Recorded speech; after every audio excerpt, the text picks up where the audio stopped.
YouTube family में ममता यादव मैं आप सबके बीच बहुत ही दर्दनाक शोहर गीत सुनाने जा रही हूँ। मेरे गीत को आप लोग फुल वॉच करके सुनना। पसंद आएगा तो लाइक शेयर सब्सक्राइब करिएगा, कमेंट में अपनी राय जरूर दीजिएगा। एक सच्ची घटना पे आधारित ये शोहर गीत है, जिसमें 7 बहन के बीच एक भाई रहता है। लेकिन ना हर एक बहन ऐसी नहीं होती हैं। एक बहन के लिए भाई का होना कितना ज़रूरी होता है। जब वो बहन ससुराल जाती है ना, तब भाई का कमी, जिसका भाई नहीं उसका कमी महसूस होता है। और जिसके भाई है ना, जब वो भाई ससुराल में, बहन के ससुराल में भाई एक जाता है ना, तो बहन का कलेजा गुना हो जाता है, खुशी से गदगद हो जाता है। लेकिन ये बहन कैसी पापिन है जो अपने भाई की ही जान ले लेती है, थोड़ा सा धन के लालच में।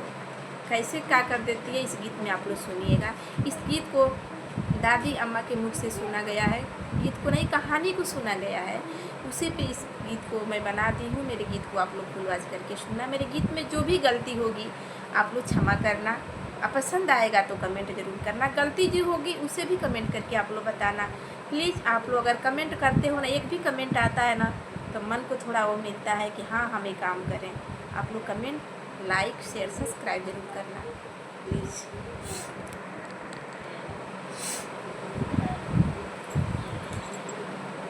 सात बहिन बीच एक बिरनवा त एक भैयावानु हो।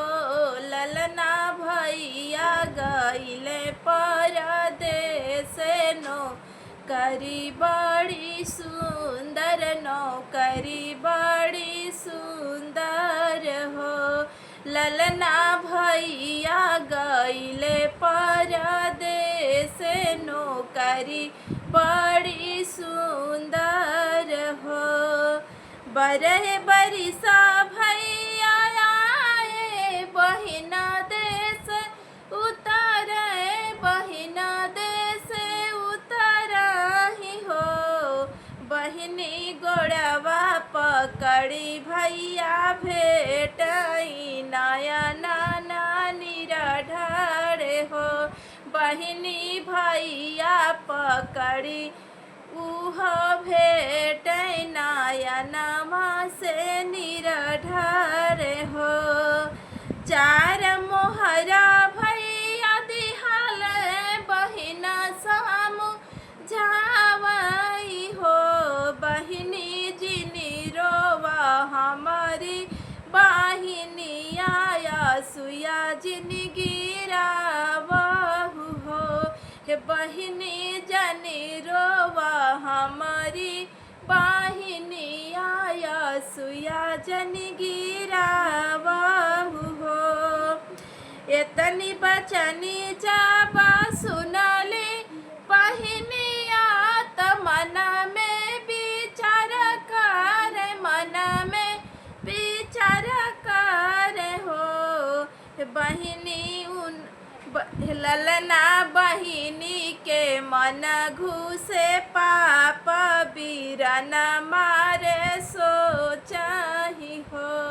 कैसी पापिन बहन है। वो भाई समझा रहा है, अपनी बहन समझ के अपना वो जो कमा के जो धन लाया वो बहन को सौंप दिया। और जब धन बहन देख रही है तो उसको लालच आ रहा है कि हाँ अपने भाई को मैं जान से मार दूँ, उसके बाद ये धन जो है मेरा हो जाएगा। इतनी बचनी सोने बहिनी त मन में विचार कर, मन में विचार कर हो। ललना बहिनी के मन घुसे पाप बीरन मारे सोचाही हो। ललना बहिनी के मनवा में पाप बीरन मारे सोचाही हो। तू ही मोरे जेठाऊ से जेठाऊ त तू ही मोरे भैयानु हो। जेठाऊ ले त धाल तलवरिया बीरन मारी देतनु हो। जेठाऊ ले त धाल तलवरिया भैया मारी देतनु हो। तू ही मोरे भायाऊ से भायाऊ, तू ही घर के लक्ष्मी नु हो। रना के नहीं हरावा तू कैसे के जाबुन हो बायाहु बिना रे बीरना नाई हरावा तू कैसे के जाबुन हो तू ही मोर देवारू से देवारू त तू ही मोर भैयानु हो देवरू ले त ढाला तालावरिया बीरना मारी देतानु हो देवरू ले त ढाला तालावरिया भैया मारी देता हो का तू ही कहूँ मोरी भौजी कहता लजिया लगाही हो भौजी बिना रे सारे ससुररिया नी कहू नहीं लगाही हो भौजी बिना रे सारे के ससुररिया नी कहू नहीं लगाही हो चढ़ी गई बहिनी अटरिया त ढाला ताला वरलिहाले ढाला ताला वरलिहाले हो बहिनी काटी दिहली बिराना के मुड़िया अंगन बीचे गाड़ाही हो बहिनी काटी दिहली भैया के मुड़िया अंगन बीचे गाड़ाही हो मचिया बैठली मोरी सासू त सासू न मोरे सासू हो सासू आजू के रातिया भायावन सपना एक देखीन हो यहाँ वो सिर काट दी वहाँ उसकी पत्नी अपने सासू माँ से कह रही हैं मचिया बैठल मोरी सासू तस तू ही मोरी सासुन हो सासू आजू के रतिया भायावन सपना एक देखीन हो सासू आजू के रतिया सपनावा सपना दुखदायीन हो इतनी बचनी सुन सासू तब बहुअरी से पूछाई हो बहुअरी काहू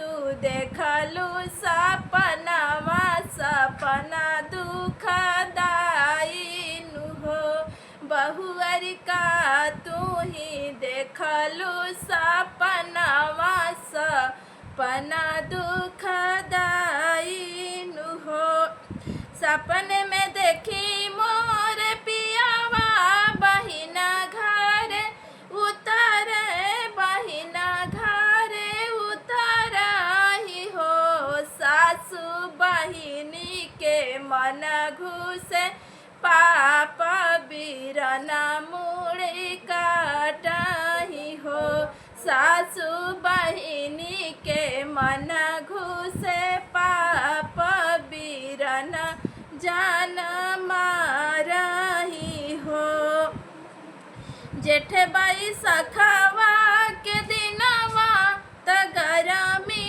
के तेज पाड़े गरमी बायार बाहे हो बहुअरी दे तू लोटवा के डोरिया ललन ढूढ़े जाई भी हो बहुअरी दे तू लोटवा के डोरिया ललन ढूढ़े जाबही हो एक बन गईली दूसरा बन अवारी तीसरा बन हो ललना चली गईली बेटी के दुवरिया त बेटी से यार करे हो मैया चली गईली बेटी के दुवरिया ललनायापन खो जाही हो। बेटी भौजी जे देखली सपनावा सपना दुखदाई नु हो। बेटी काहू तू ही देख मोर लालनावा लालना मोरे आवही हो। बेटी का तू ही देखा मोर लालनावा तू हमके बतावहु हो। सपने में तुम्हारी या भैया तुहरा देश उतरा ही हो। बेटी तुहाई जे सिरा उनके कटलू अंगना बीचे गाड़हु हो। बेटी का तू ही बीराना के मरलू तू हमके बतावहु हो। का हम कहीं मोरी मैया कहता लजिया लगाही हो। मैया चारी मोहरी के कारणवा बीरना मुड़िया काटी अंगना बीचे गाड़ी नु हो। मैया चारी हो मोहरी के कारणवा बीरना मुड़िया काटी अंगना बीचे गाड़ी नु हो। तू ही तबालू बेटी पापिनी बड़ा रे अभागिनी हो। बेटी हमारे लालना तू ही मरलू कोखी मोरे उजाड़ी दिहलू हो। बेटी हमारो लालना तू ही मरलू कोखिया उजाड़ी दिहलू हो। बेटी हमारो तू कैलू सत्यानाश त कैसे हम जियबी हो। 7 बहिना बीच एक बीरनवा त एक बीरनवा नु हो। ललना भैया गईले परदेस नौकरी बड़ी सुंदर हो। कैसी वो पापिन बहन थी कि अपने ही भाई की जान ले ली 4 मोहर के कारण। मेरा गीत कैसा आप लोग का लगा? थोड़ा बड़ा ही हो गया, लेकिन मेरे गीत को आप लोग लास्ट तक सुनेंगे तभी गीत का अर्थ समझ में आएगा, लाइन समझ में आएगी। धन्यवाद।